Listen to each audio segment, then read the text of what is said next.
Hello guys, তোমরা সবাই কেমন আছো? আশা করি সবাই খুব ভালো আছো আর আমিও খুব ভালো আছি।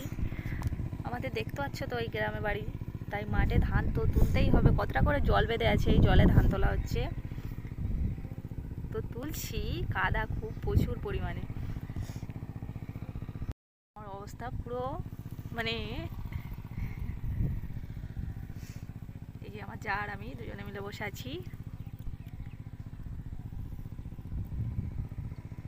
হ্যালো গাইস, তোমরা সবাই কেমন আছো? আশা করি সবাই খুব ভালো আছো আর আমিও খুব ভালো আছি। আমাদের দেখতে পাচ্ছ তো ওই গ্রামে বাড়ি, তাই মাঠে ধান তো তুলতেই হবে। কতটা করে জল বেঁধে আছে, এই জলে ধান তোলা হচ্ছে। তো তুলছি, কাদা খুব প্রচুর পরিমাণে।